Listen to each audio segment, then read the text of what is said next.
Good morning વિદ્યાર્થી મિત્રો. Shri IV Patel college of commerce Nadiad ખાતે હું કિશોરભાઈ જીઢોલે આપનું સ્વાગત કરું છું. વિદ્યાર્થી મિત્રો, આજે એડવાન્સ એકાઉન્ટિંગ એન્ડ ઓડિટિંગ 10ની અંદર યુનિટ નંબર 4 પર્યાવરણલક્ષી હિસાબી પદ્ધતિ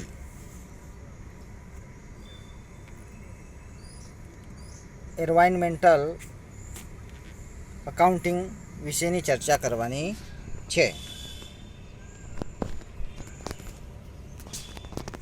પર્યાવરણલક્ષી હિસાબી પદ્ધતિ અંગે આપણે ચર્ચા કરવાની હોવાથી વિદ્યાર્થી મિત્રો, ધંધાકીય એકમ એ સમાજનો જ એક ભાગ છે. તે સમાજના સાધનોનો ઉપયોગ કરી સમાજ માટે વસ્તુ કે સેવાનું ઉત્પાદન કરે છે. તેની પ્રવૃત્તિઓ સમાજ અને સમાજના સભ્યોને અસર કરે છે. સમાજને લીધે જ ધંધાકીય એકમ સફળતાને વરે છે. કોઈપણ દેશની કુદરતી સાધન સંપત્તિઓ જેવી કે પાણી, હવા, ઉર્જા, ખનિજ, જંગલો, વનસ્પતિ, જડીબુટ્ટીઓ, આબોહવા, તેલ, વરસાદ, બંદરની સવલતો, જીવસૃષ્ટિ વગેરે ધંધાકીય પ્રવૃત્તિઓને નોંધપાત્ર અસર કરે છે. ભૌગોલિક અને કુદરતી પરિબળોની અસર ઉદ્યોગ કે કારખાનાની સ્થાન પસંદગી પર થાય છે. જ્યાં કુદરતી સાધન સંપત્તિ વિપુલ પ્રમાણમાં હોય, જમીન સસ્તી હોય, કાચો માલ સહેલાઈથી મળી રહેતો હોય, આબોહવા સાનુકૂળ હોય, માળખાકીય સગવડો પૂરતા પ્રમાણમાં હોય, ત્યાં ઉદ્યોગપતિઓ ઉદ્યોગોની સ્થાપના કરે છે. આવા પર્યાવરણના સાધનો જે બિનમાનવ સર્જિત સંપત્તિ પૂરી પાડે છે તે કુદરતી સંપત્તિ તરીકે ઓળખાય છે. એ અમૂલ્ય હોય છે. આથી કુદરતી સાધન સંપત્તિ અને પર્યાવરણના હિસાબો રાખવા જરૂરી છે. આ કાર્ય રાષ્ટ્રીય કક્ષાએનું ગણાય છે, છતાં કંપનીનું ઉત્તરદાયિત્વ નકારી શકાય નહીં. તે ધંધાની સામાજિક જવાબદારી દર્શાવે છે. પર્યાવરણ અને કુદરતી સાધન સંપત્તિની આવકો, ખર્ચાઓ, અંદાજો, ઘસારો, સંપત્તિની નોંધ, તેનું મૂલ્યાંકન, તેમાંથી ફેલાતા પ્રદૂષણ નિવારણના પગલાં અને તેની રજૂઆત હિસાબી ચોપડામાં થવી જોઈએ એવો પ્રબળ મત છેલ્લા 5 દાયકાથી પ્રચલિત બન્યો છે. હવે વિદ્યાર્થી મિત્રો, આપણે પર્યાવરણલક્ષી હિસાબી પદ્ધતિનો અર્થ જોઈએ. તો સરળ શબ્દોમાં કહીએ તો પર્યાવરણલક્ષી હિસાબી પદ્ધતિ એ પર્યાવરણની બાબતો અંગેની હિસાબોની નોંધ કરવાની પદ્ધતિ છે. પર્યાવરણની આવક જાવકના હિસાબો રાખવા અને તેનું મૂલ્યાંકન કરવું, સરળ ભાષામાં કહીએ તો. બીજી રીતે કહીએ તો પર્યાવરણલક્ષી હિસાબી પદ્ધતિ એટલે કુદરતી સાધન સંપત્તિઓની આવક જાવકની નોંધ રાખવી, તેનું વિશ્લેષણ કરવું, પર્યાવરણના બચાવ માટેની પ્રવૃત્તિઓ કરવી. આગળ, પર્યાવરણલક્ષી હિસાબી પદ્ધતિ એ પર્યાવરણલક્ષી માલ અને સેવાની નોંધ રાખવાની પદ્ધતિ છે કે જેના દ્વારા રાષ્ટ્રની આર્થિક પ્રવૃત્તિઓ, સામાજિક કલ્યાણ અને કુદરતી સાધન સંપત્તિની જાળવણીનો ખ્યાલ કે અંદાજ મેળવી શકાય. આ રીતે જોતાં પર્યાવરણલક્ષી હિસાબી પદ્ધતિ એ પર્યાવરણલક્ષી માલ અને સેવાની નોંધ રાખવાની પદ્ધતિ છે. તે હિસાબી પદ્ધતિનો એવો પેટા વિસ્તાર છે જે પર્યાવરણલક્ષી નાણાકીય અસરો અને પરિસ્થિતિની અસરોને હિસાબી ચોપડામાં નોંધવાની, વિશ્લેષણ કરવાની અને તે બચત કરવાની પ્રવૃત્તિઓ, પ્રથાઓ અને પદ્ધતિઓ છે. બરાબર. હવે આપણે પર્યાવરણલક્ષી હિસાબી પદ્ધતિનું કાર્યક્ષેત્ર વિશે ચર્ચા કરવાની છે. વન બાય વન આપણે જોઈશું. તો સૌપ્રથમ આપણે જોઈએ કુદરતી સાધન સંપત્તિની પ્રાપ્તિનો ખર્ચ. હવે વિદ્યાર્થી મિત્રો, આપણે જે કુદરતી સાધન સંપત્તિ છે એને પ્રાપ્તિ અંગેનો ખર્ચ વિશેની વાત કરીએ તો ધંધાકીય એકમ જે છે એ ધંધાકીય એકમ જે માલ સામાન વસ્તુ જે લાવે છે એના પાછળ એ ખર્ચ કરે છે. કુદરતી સાધન સંપત્તિનો ઉપયોગ કરવા માટે કેટલાક ખર્ચા કરવા પડતા હોય છે, જેમ કે લાકડું કાપવા અને મેળવવાનો ખર્ચ, ખનિજ મેળવવા માટે ખોદકામનો ખર્ચ, પાણી અને બળતણ માટેની સામગ્રીનો ખર્ચ વગેરે. આવા ખર્ચાઓને કુદરતી સંપત્તિની પ્રાપ્તિની પડતર તરીકે પણ ઓળખી શકાય. જો કે આવા ખર્ચાઓને મૂડી ખર્ચા અને મહેસૂલી ખર્ચા એમ બે વિભાગમાં વહેંચી શકાય છે.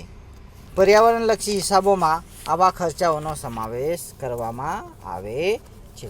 એટલે કે જે કુદરતી સાધન સંપત્તિ મેળવવા માટે જે ખર્ચા આવે છે એ ખર્ચાઓ આપણે ધ્યાનમાં લેવા પડે. કુદરતી સાધન સંપત્તિનો ઉપયોગ કરવા માટે આપણે કેટલા ખર્ચા કરતા હોઈએ. આપણે ઉદાહરણ આપણે જોયું જેથી આપણને ચોખ્ખી આવકનો ખ્યાલ મળે. દાખલા તરીકે ખનિજ ખોદવા માટે થતા ખર્ચાઓ, પાણીના ઉપયોગ માટે થતા ખર્ચાઓ, પથ્થરના ખડકો ખોદવા માટેના ખર્ચાઓ, જંગલોમાંથી લાકડું કાપવા અને મેળવવા માટેના ખર્ચાઓ, બંધનની સગવડો ઊભી કરવાના ખર્ચાઓ વગેરે. બરાબર. તો આ પહેલું કાર્યક્ષેત્ર છે જેમાં કુદરતી સાધન સંપત્તિ પ્રાપ્તિનો ખર્ચ. ત્યારબાદ છે આવકની ગણતરી કે રાષ્ટ્રીય આવકનો ખ્યાલ. કુદરતી સાધન સંપત્તિ રાષ્ટ્રની માલિકીની છે અને કુદરતી સાધન સંપત્તિનો ઉદ્યોગ માટે જે ઉપયોગ થાય છે તેની આવક ગણવા માટે આવા હિસાબો ઉપયોગી નીવડે છે. ચોખ્ખી આવકનો સમાજના જુદા જુદા વર્ગોને ફાળો દર્શાવતા હિસાબો દ્વારા મૂલ્ય વૃદ્ધિનું પત્રક પણ રજૂ કરવામાં આવે છે. કુદરતી સંપત્તિ એ રાષ્ટ્રની માલિકીની હોય છે તે તો આપણને ખબર છે. ધંધાકીય એકમો અને ઉદ્યોગો જે કુદરતી સાધન સંપત્તિનો ઉપયોગ કરે છે તેમાંથી રાષ્ટ્રને આવક પ્રાપ્ત થાય છે. આવી આવકનો સમાવેશ પર્યાવરણના હિસાબોની ગણતરી કરતી વખતે કરવામાં આવે છે. આવી આવકોને સમાજના જુદા જુદા વર્ગોએ આપેલ ફાળાને આધારે વર્ગીકૃત કરી શકાય છે. એનું બીજું કાર્યક્ષેત્ર. નંબર 3, કુદરતી સાધનોનું મૂલ્યાંકન. કુદરતી સાધનોનું મૂલ્યાંકન.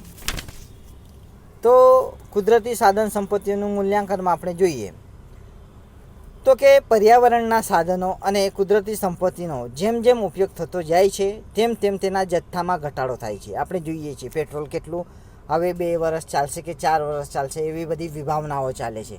કોલસાઓમાં પણ ઘટ જોવા મળે છે. ગ્રેનાઇટમાં એક ઘટ જોવા મળે છે. ભૂગર્ભમાં કુદરતી સાધન સંપત્તિનો જથ્થો વણ વપરાયેલો પડેલો છે. તેનો અંદાજ મૂકવાનું કાર્ય મુશ્કેલ છે, છતાં તેનું મૂલ્યાંકન જરૂરી છે. હવે કુદરતી સાધન સંપત્તિઓમાં વિવિધ પ્રકારની લાક્ષણિકતાઓ આપણે જોઈએ છે.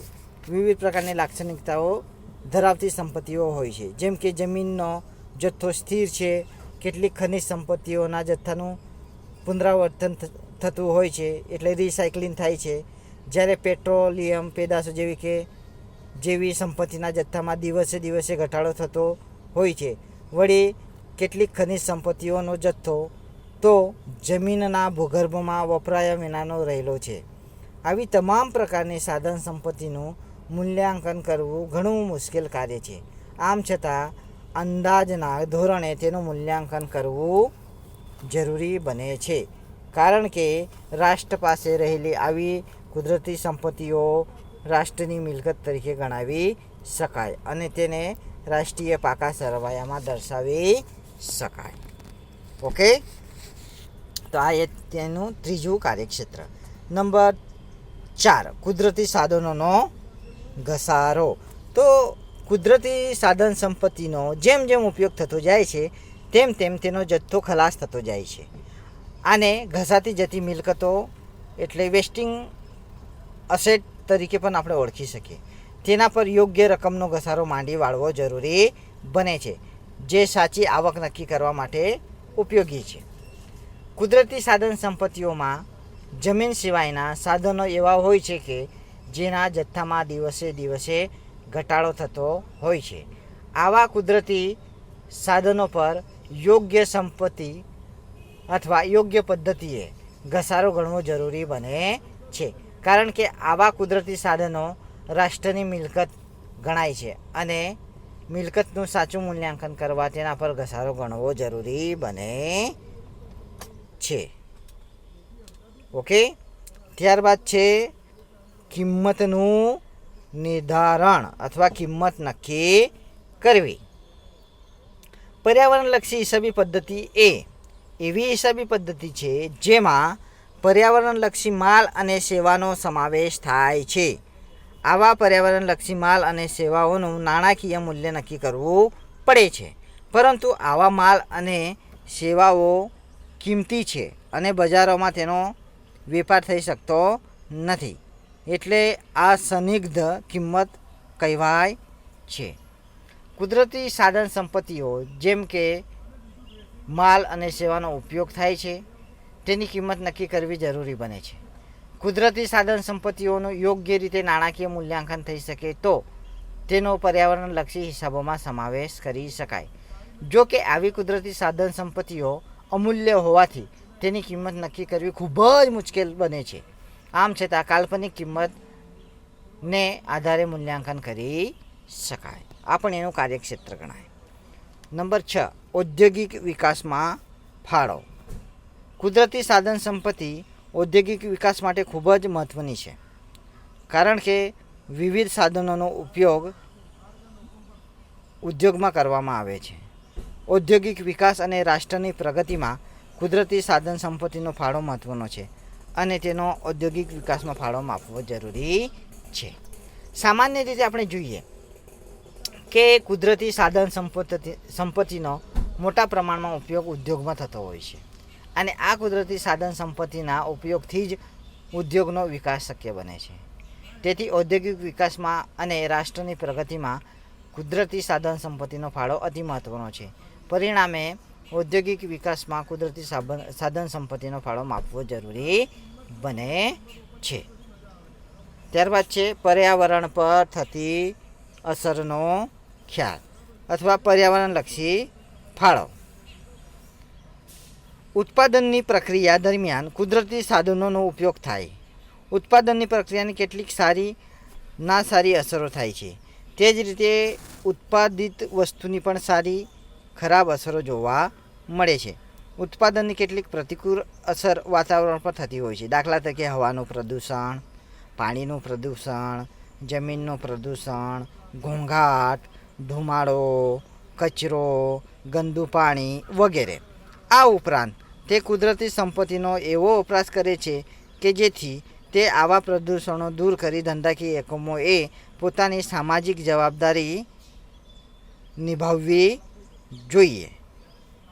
તેથી પ્રતિકૂળ અસરો દૂર કરવા પ્રયત્નો કરવા જોઈએ. એવી ઉત્પાદન પદ્ધતિ વિકસાવવી જોઈએ કે જેથી વાતાવરણ પર આવી પ્રતિકૂળ અસરો ઓછી થાય અથવા પ્રતિકૂળ અસરો દૂર કરવા કે અટકાવવા, નિયંત્રણ કરવા સુધારાલક્ષી પગલાં લેવા જોઈએ. હવે આપણે જોયું કે કુદરતી સાધન સંપત્તિનો ઉદ્યોગોમાં ઉપયોગ કરવામાં આવે ત્યારે ઉત્પાદન પ્રક્રિયા દરમિયાન કેટલીક સારી તો કેટલીક ખરાબ અસરો થાય છે, જેની પ્રતિકૂળ અસર આજુબાજુના વાતાવરણ પર થતી હોય છે. આપણે જોયું તેમ પાણીનું પ્રદૂષણ, હવાનું પ્રદૂષણ, દૂષિત કચરો, જમીનનું ધોવાણ વગેરે. ઔદ્યોગિક એકમોએ પર્યાવરણ પર થતી આવી પ્રતિકૂળ અસરોને દૂર કરવા, ઓછી કરવા તથા અટકાવવા માટે યોગ્ય પગલાં લેવા જોઈએ અને તેઓએ તેમની સામાજિક જવાબદારી અદા કરવી જોઈએ. તો મિત્રો, આ હતું તમારું પર્યાવરણલક્ષી હિસાબી પદ્ધતિનું કાર્યક્ષેત્ર. હવે આપણે જઈશું તેની ઉપયોગિતા પર. તો પર્યાવરણલક્ષી હિસાબી પદ્ધતિની ઉપયોગિતા.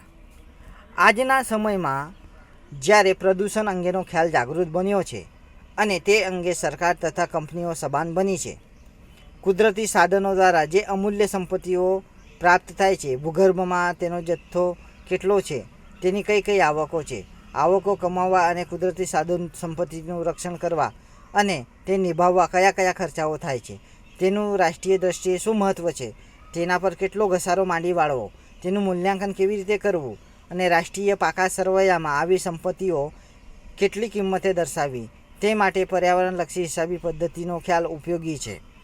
કુદરતી સાધન સંપત્તિઓ એ રાષ્ટ્રની માલિકીની છે. ઔદ્યોગિક વિકાસ, રાષ્ટ્રીય પ્રગતિ, સામાજિક કલ્યાણ અને સામાજિક જવાબદારીની દ્રષ્ટિએ આ ખ્યાલ ખૂબ જ મહત્ત્વનો છે. 1980 પછી પર્યાવરણલક્ષી સમસ્યા વધુને વધુ ઘેરી બનતી જાય છે. પર્યાવરણ સાધનોની સેવાના મૂલ્યને સમજવાની જરૂરિયાત દિન પ્રતિદિન વધતી જાય છે. યુનાઇટેડ નેશન્સની વર્તમાન રાષ્ટ્રીય હિસાબી પદ્ધતિ સિસ્ટમ ઓફ નેશનલ એકાઉન્ટિંગ એ પણ પર્યાવરણની આવકના અંદાજ માટેના હિસાબોનો અંગે સુધારાઓ કર્યા છે. પર્યાવરણની હિસાબી પદ્ધતિનો વિકાસ થાય અને આર્થિક નિર્ણયો સારી રીતે લઈ શકાય, આ દિશામાં યુનાઇટેડ નેશન્સ આંતરરાષ્ટ્રીય નાણાં ભંડોળ અંગે વિશ્વ બેંકે તેની જરૂરિયાત પર ભાર મૂક્યો છે. બરાબર, ખૂબ જ મહત્ત્વની બાબત છે મિત્રો, એટલે એની આપણે ઉપયોગિતા જોઈએ. તો ખર્ચા અને આવકોનું મૂલ્યાંકન કરવા, કુદરતી સાધન સંપત્તિ મેળવવા, ઉપયોગમાં લેવા તથા તેની જાળવણી કરવા માટે કેટલાક ખર્ચા કરવા પડતા હોય છે તથા તેમાંથી પર્યાવરણલક્ષી આવકો પણ પ્રાપ્ત થતી હોય છે. પર્યાવરણલક્ષી હિસાબી પદ્ધતિમાં આ તમામ ખર્ચા અને આવકોની નોંધ કરવામાં આવે છે. તેથી આવા કેટલાક ખર્ચા તથા થયા છે અને કેટલી આવકો થઈ છે તે પર્યાવરણલક્ષી હિસાબી પદ્ધતિ દ્વારા જાણી શકાય. જ્યારે પર્યાવરણના રક્ષણ માટે અથવા તેના જોખમ સામે રક્ષણ મેળવવા માટે કેટલાક પર્યાવરણલક્ષી ખર્ચાઓ કરવા પડે છે અને પર્યાવરણલક્ષી આવકો પણ પ્રાપ્ત થાય છે. આવા કેટલાક ખર્ચા થયા અને કેટલી આવકો થઈ તે આ પદ્ધતિ દ્વારા જાણી શકાય. એટલે આવક અને ખર્ચા જાણવા માટે આ પદ્ધતિ ઉપયોગી છે. ત્યારબાદ છે નફા પર થતી અસરો માપવા માટે. ઔદ્યોગિક એકમો જે કુદરતી સાધન સંપત્તિનો ઉપયોગ કરે છે અને તેની આસપાસ જે વાતાવરણ છે તેની ધંધાના નફા પર ચોક્કસ અસર થાય છે. ધંધાની કામગીરી નફાને આધારે નક્કી થાય છે. જ્યારે પર્યાવરણલક્ષી યોજના અમલમાં મૂકી હોય અને પર્યાવરણલક્ષી પેદાશોનું ઉત્પાદન કરવાનું હોય ત્યારે તેની પર શું અસર થાય છે તે માપવા માટે આ પદ્ધતિ ઉપયોગી છે. વિદ્યાર્થી મિત્રો, આપણે ઔદ્યોગિક એકમો કુદરતી સાધન સંપત્તિનો ઉપયોગ કરે છે તથા તેની આસપાસ જે વાતાવરણ છે તેની અસર ધંધાના નફા પર થતી હોય છે. એટલે જો પર્યાવરણલક્ષી યોજના અમલમાં મૂકી હોય અને પર્યાવરણલક્ષી પેદાશોનું ઉત્પાદન કરવું હોય ત્યારે તેની નફા પર શું અસર થાય છે તે માપવા માટે પર્યાવરણલક્ષી હિસાબી પદ્ધતિ ઉપયોગી નીવડે છે. નંબર 3, કુદરતી સાધનોનું મૂલ્યાંકન કરવા માટે અથવા કુદરતી સંપત્તિના મૂલ્યાંકન માટે. જે કુદરતી સંપત્તિનો ઉપયોગ થઈ રહ્યો છે તે સંપત્તિનું યોગ્ય રીતે મૂલ્યાંકન કરવું જરૂરી બને છે. અલબત્ત આ એક મુશ્કેલ પ્રશ્ન છે અને રાષ્ટ્રીય કક્ષાએ આ પ્રશ્ન વિકટ પણ છે. કુદરતી સાધન સંપત્તિનું મૂલ્યાંકન કરતાં તેના પર ઘસારાની જોગવાઈ કરવી પડે છે. આ માટે યોગ્ય પર્યાવરણલક્ષી હિસાબી પદ્ધતિ જરૂર બને છે. કુદરતી સાધન સંપત્તિઓનું યોગ્ય રીતે મૂલ્યાંકન કરવું જરૂરી બને છે, આપણે એ જોયું. જો કે કુદરતી સાધનનું મૂલ્યાંકન કરવું એક મુશ્કેલ પ્રશ્ન છે. આ માટે જરૂરી ઘસારાની પદ્ધતિ અમલમાં મૂકવી પડશે, તો જ આપણે પર્યાવરણલક્ષી હિસાબી પદ્ધતિને ન્યાય આપી શકીશું. આમ કુદરતી સાધનોના મૂલ્યાંકન માટે પર્યાવરણલક્ષી હિસાબી પદ્ધતિ જરૂરી બને છે. ત્યારબાદ છે રાષ્ટ્રીય પાકા સરવૈયામાં મિલકત તરીકે દર્શાવવા અથવા રાષ્ટ્રીય પાકા સરવૈયામાં કુદરતી સાધન સંપત્તિને દર્શાવવા. રાષ્ટ્રીય કુદરતી સાધન સંપત્તિને રાષ્ટ્રીય પાકા સરવૈયામાં દર્શાવવી જોઈએ.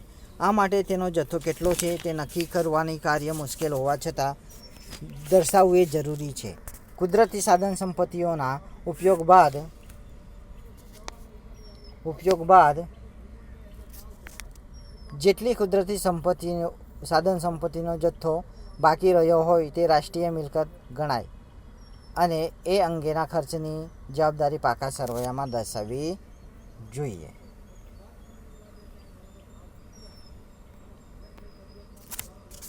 વિદ્યાર્થી મિત્રો, રાષ્ટ્રીય પાકા સર્વેમાં મિલકત તરીકે દર્શાવવાનો.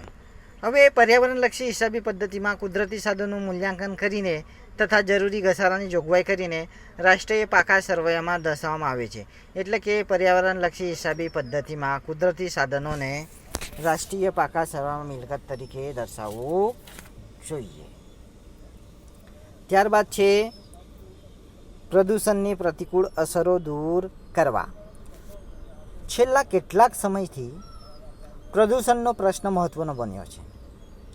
ઉદ્યોગો દ્વારા જે કુદરતી સાધન સંપત્તિનો ઉપયોગ થાય છે તેને લીધે પ્રદૂષણ ઉદ્ભવે છે. દાખલા તરીકે આપણે જોઈએ પાણીનું પ્રદૂષણ, હવાનું પ્રદૂષણ, જમીનનું ધોવાણ, કચરો, ગંદુ પાણી, ઘોંઘાટ, અવાજ, ધુમાડો જે સમાજના લોકોના સ્વાસ્થ્ય પર અસર કરે છે. આ પ્રદૂષણ અટકાવવા કે ઘટાડવા કંપનીઓને પ્રયત્નો કરવા પડે છે અને જરૂરી સુધારાલક્ષી પગલાં ભરવા પડે છે. આ દર્શાવવા પર્યાવરણલક્ષી હિસાબી પદ્ધતિ ઉપયોગી નીવડે છે. ત્યારબાદ આવે છે તમારું નંબર 6, સામાજિક જવાબદારી અદા કરવા. ધંધા કે એકમો પર્યાવરણમાં કામ કરે છે અને કુદરતી સાધન સંપત્તિનો ઉપયોગ કરે છે. તેને કારણે કુદરતી સાધન સંપત્તિના જથ્થામાં થતો ઘટાડો અને તેના ઉપયોગને કારણે પ્રદૂષણમાં વધારો જેવી ગંભીર સમસ્યાઓ ઉદ્ભવી છે.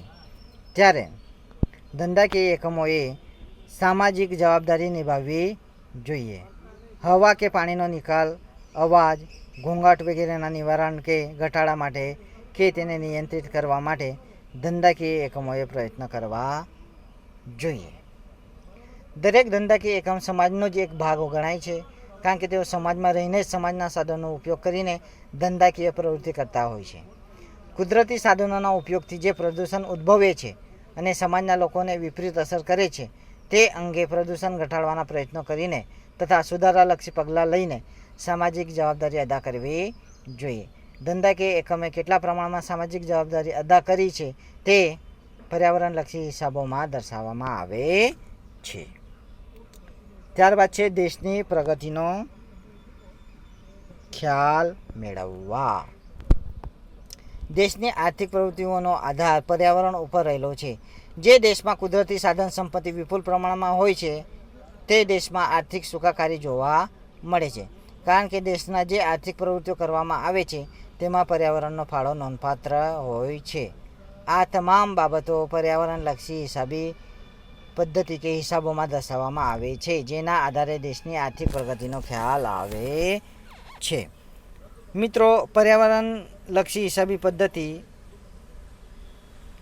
પર્યાવરણની નોંધપાત્ર અસર દેશના અર્થતંત્ર પર થાય છે. આર્થિક પ્રવૃત્તિઓનો આધાર પર્યાવરણ પર રહેલો છે.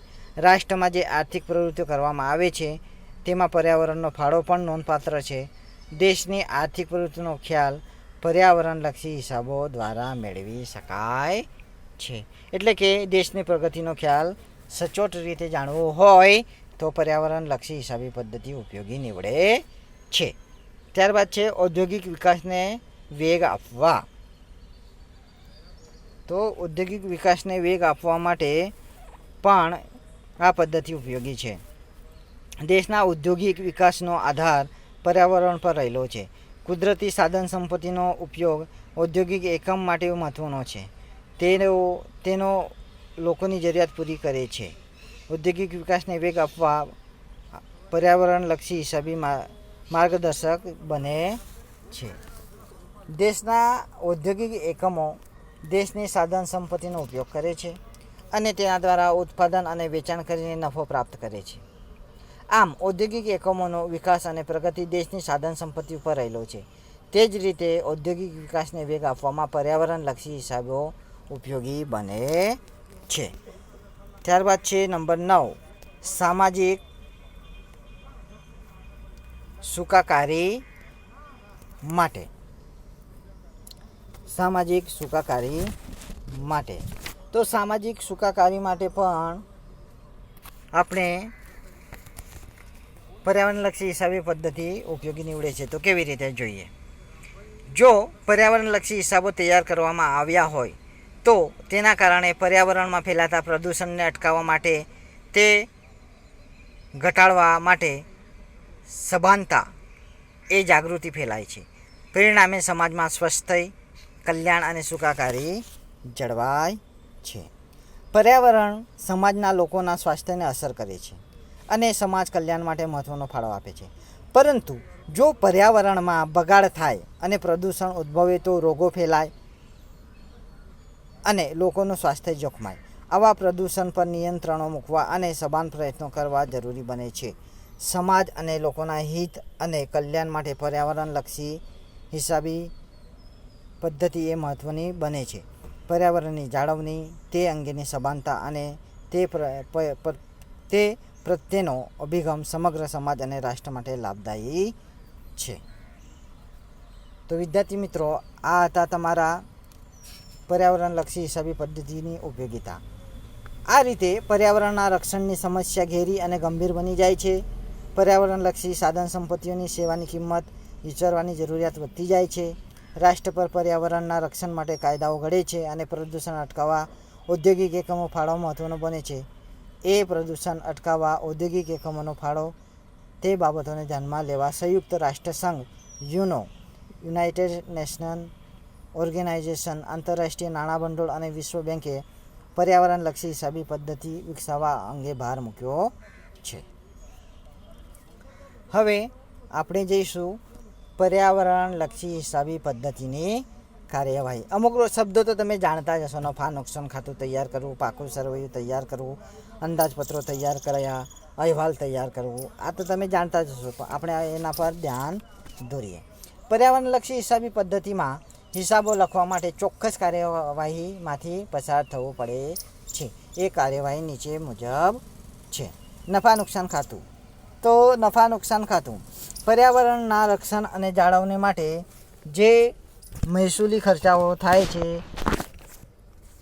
તે પર્યાવરણલક્ષી નફા નુકસાન ખાતે ઉધારવામાં આવે છે અને તેમાંથી જે મહેસૂલી આવક તે તેના નફા નુકસાન ખાતે જમા કરવામાં આવે છે. આપણે જાણીએ છીએ કે નફા નુકસાન ખાતામાં ઉધાર બાજુ ખર્ચા નોંધાય, જમા બાજુ આવકો નોંધાય. પર્યાવરણમાંથી સાધન સંપત્તિ મેળવવા તથા તેની જાળવણી કરવામાં જે મહેસૂલી ખર્ચા કરવામાં આવે તેને પર્યાવરણલક્ષી નફા નુકસાન ખાતે ઉધારવામાં આવે છે અને પર્યાવરણલક્ષી જે આવકો પ્રાપ્ત થાય છે તેને પર્યાવરણલક્ષી નફા નુકસાન ખાતે જમા કરવામાં આવે છે. પરિણામે પર્યાવરણલક્ષી નફા નુકસાન ખાતું બંધ કરતાં ચોખ્ખી આવક કે નફો જાણી શકાય. આવક જાણી શકાય, આમાં નફો આવે નહીં, કારણ કે આપણે ધંધો કરતા નથી. આ એક હિસાબી પદ્ધતિ છે એટલે આવક જાણી શકાય. પાકું સરવૈયું તૈયાર કરવું. હવે પર્યાવરણની આર્થિક પરિસ્થિતિનો તાગ મેળવવા માટે પર્યાવરણલક્ષી પાકું સરવૈયું તૈયાર કરવામાં આવે છે, જેમાં જમીનના ભૂગર્ભમાં રહેલી સાધન સંપત્તિનું મૂલ્યાંકન કરી તેને મિલકત તરીકે તથા ઔદ્યોગિક એકમો પાસે રહેલી વણ વપરાયેલી સાધન સંપત્તિનો જથ્થો પર્યાવરણની પાકા સરવૈયામાં દર્શાવવામાં આવે છે. પર્યાવરણલક્ષી પાકા સરવૈયામાં દર્શાવવામાં આવે છે. આ ઉપરાંત ધંધાકીય એકમો જે સાધન સંપત્તિનો ઉપયોગ કર્યો હોય તે સમાજની જવાબદારી ગણી પર્યાવરણલક્ષી પાકા સરવૈયામાં દર્શાવવામાં આવે છે. મિત્રો, વ્યવસ્થા તંત્ર પર્યાવરણલક્ષી પાકું સરવૈયું તૈયાર કરે છે. જે કુદરતી સાધન સંપત્તિનો ધંધાકીય એકમોએ ઉપયોગ કર્યો બાદ તેનો બાકી જથ્થો મિલકત તરીકે દર્શાવશે અને ધંધાકીય એકમો તેનો જે ઉપયોગ કર્યો હોય તે સમાજ પ્રત્યેની જવાબદારી છે તેનો ઉલ્લેખ પાકા સરવૈયામાં કરવો જોઈએ. હવે પાકું સરવૈયું પૂરું થઈ. હવે આપણે જોઈશું અંદાજપત્રો તૈયાર કરવા. પર્યાવરણલક્ષી પ્રવૃત્તિઓ માટે કેટલીક રકમ વહેંચવામાં આવે છે તે અંગે સંગઠને અંદાજપત્ર તૈયાર કરવું જોઈએ. વ્યવસ્થા તંત્રને તપાસવું જોઈએ કે અંદાજપત્રમાં પર્યાવરણ માટે જે રકમ ફાળવવામાં આવી છે તે રકમ ખરેખર ખર્ચવામાં આવી છે કે નહીં. ધંધાની જવાબદાર વ્યક્તિએ પર્યાવરણલક્ષી પ્રવૃત્તિ માટે ખરેખર કેટલી રકમ ખર્ચવામાં આવી છે તેની તપાસ કરવી કે ચકાસણી કરવી જોઈએ. મિત્રો, આપણે જાણીએ છીએ કે પર્યાવરણલક્ષી હિસાબી પદ્ધતિમાં વિવિધ અંદાજપત્રો તૈયાર કરવા પડે છે, જેમાં પર્યાવરણલક્ષી ભાવિ મૂડી ખર્ચા અને મહેસૂલી ખર્ચાઓનો અંદાજ મૂકી તેને આધારે ખર્ચાનું અંદાજપત્ર તૈયાર કરવામાં આવે છે. તે જ રીતે પર્યાવરણલક્ષી ભાવિ મૂડી આવકો અને મહેસૂલી આવકોનો અંદાજ નક્કી કરી આવકોનું અંદાજપત્ર તૈયાર કરવામાં આવે છે. આ જ ઉપરાંત તૈયાર કરેલ અંદાજપત્ર પરથી એ નક્કી કરવામાં આવે છે કે નક્કી કરેલ અંદાજપત્ર મુજબ ખરેખર ખર્ચા અને આવકો થયા છે કે નહીં તેની તપાસ પણ કરવી જોઈએ. અને છેલ્લે મિત્રો આપણે અહેવાલ તૈયાર કરવો. પર્યાવરણલક્ષી હિસાબી પદ્ધતિની અંતિમ કાર્યવાહી અહેવાલ તૈયાર કરી રજૂ કરવાનો છે. કેટલા ખર્ચા થયા, કેટલી આવકો થઈ,